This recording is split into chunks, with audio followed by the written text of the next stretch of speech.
சரஸ்வஸ் food products office visit தான் வந்திருக்கேங்க. இன்னைக்கு வந்து ஃப்ரெஷ்ஷாக முருங்கைக்கீரை வந்திருக்கு. இந்த முருங்கைக்கீரை வந்து நாங்கள் பக்கத்தில் தோட்டத்தில் இருந்து தான் வாங்கினோம். நல்ல சுத்தமான முருங்கை இலைங்க.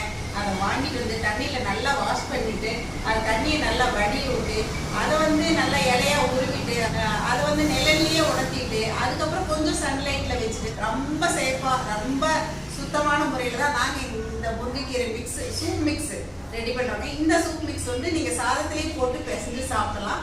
ரொம்ப நல்லாயிருக்கும். இட்லி தோசைக்குமே வச்சுக்கலாங்க. ஏன்னா நாங்கள் வந்து இதில் பாசிப்பருப்பு எல்லாமே சேர்த்து தான் சூப் மிக்ஸ் ரெடி பண்ணுறோம். அப்புறம் வந்து எங்கள்கிட்ட இந்த ராகி நட்ஸ் மிக்ஸ் இது வந்து குழந்தைங்களுக்கு வந்து நீங்கள் அப்படியே பாலில் டைரெக்டாக போட்டு ஆட்டி கொடுக்கலாங்க. காய்ச்சல்லாம் வேண்டியதில்லை. குழந்தைங்க வந்து காலையில் பிரேக்ஃபாஸ்ட் எடுத்துக்கலைன்னா இது ஒரு டம்ளர் கொடுத்துட்டிங்கனாவே வந்து அவங்களுக்கு வந்து வயிறு ஃபுல்லான ஃபீல் வரும். 5 வயசு குழந்தைங்கள்லேருந்து எல்லாருக்குமே கொடுக்கலாங்க. ஏன்னா ராகி முளை கட்டியிருக்கோம் இல்லையா, அதனால் அதுக்கு கீழே 3 வயசு 4 வயசு குழந்தைங்களுக்கு கொடுக்கக்கூடாது. நாங்கள் ராகி முளை கட்டி அதுக்கப்புறமா நட்ஸ் எல்லாம் சேர்த்து தான் நாங்கள் வந்து இதை அரைக்கிறோம். இந்த மாதிரி நிறைய பொடி வெரைட்டிஸ் நாங்கள் ரெடி பண்ணுறோங்க. முருங்கைக்கீரை வந்து இப்போ சுத்தம் பண்ணிட்டாங்க, அதை உருவிட்டு இருக்காங்க. அதையுமே நம்ம போயிட்டு என்ன பண்ணிட்டு இருக்காங்கன்னு பார்த்துட்டு வந்துடலாங்க. முருங்கைக்கீரையை நல்லா தண்ணியில் வாஷ் பண்ணிவிட்டு இந்த மாதிரி நல்லா தண்ணியை வடி விட்டு வச்சுருக்கோங்க. கீழேயுமே வந்து ஷீட் போட்டு தான் இந்த மாதிரி தண்ணியை வடி விட்ருக்கோம்.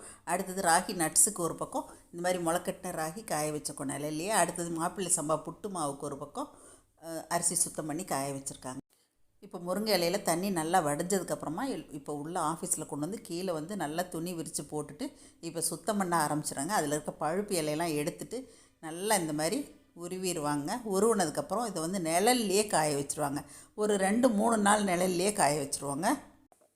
உள்ள ரூம்குள்ளேயே தான் காய வைப்போம். அதுக்கப்புறமா எடுத்து சன்லைட்டில் வைப்போம். சன்லைட்லேயுமே நாங்கள் எப்படி சேஃபாக வைப்போம் அப்படின்னா, கீழே வந்து நல்லா டவலை விரிச்சிட்டு மேலேயும் வந்து டவல் போற்றி கொஞ்சம் கூட வந்து தூசி படாத மாதிரி இந்த மாதிரி சுத்தமான முறையில் தான் நாங்கள் வந்து முருங்கைக்கீரை காய வச்சுட்டு அதுக்கப்புறம் தான் soup mix அரைக்கிறோங்க.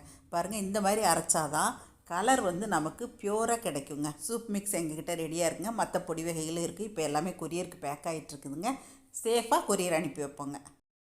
Ragi nuts stock இருக்குது, மஞ்சள் தூள் இருக்குங்க, அப்புறம் பஜ்ஜி மிக்ஸ். இந்த பஜ்ஜி மிக்ஸ் கேட்கவே வேண்டாம், அவ்வளோ நல்லா இருக்குங்க. எல்லாருமே ஃபீட்பேக் கொடுக்குறீங்க. நிறைய பேர் வாங்கினவங்க திருப்பி வாங்குறீங்க. இட்லி பொடி எள்ளு பொடியும் அந்த மாதிரி தான். மல்லித்தூள், மிளகாத்தூள், ஜீரகத்தூள், கரம் மசாலா, பிரியாணி மசாலா, கறி மசாலா தூள், மீன் குழம்பு தூள் இன்னும் சொல்லிகிட்டே போடாங்க. 32 வகையான பொடி வெரைட்டிஸ் நாங்கள் ரெடி பண்ணுறோம். உங்களுக்கு என்னென்ன பொடி வகைகள் தேவைப்படுறோம் இப்போ ஸ்க்ரீனில் போயிட்டு இருக்க நம்பரில் எங்களை கான்டாக்ட் பண்ணி வாங்கிக்கலாங்க. தேங்க்யூ. இந்த லிஸ்ட்டில் இருக்க பொடி வகைகள் எல்லாமே எங்ககிட்ட கிடைக்குங்க. நீங்கள் தேவைப்படுறவங்க எங்களை காண்டாக்ட் பண்ணி வாங்கிக்கலாம். அப்புறம் நாங்கள் குறித்த நேரத்துக்கு கொரியரில் ரொம்ப சேஃபாக அனுப்பி வைப்போங்க. தேவைப்படுறவங்க இப்போ ஸ்க்ரீனில் இருக்க நம்பரில் காண்டாக்ட் பண்ணுங்கள். தேங்க்யூ.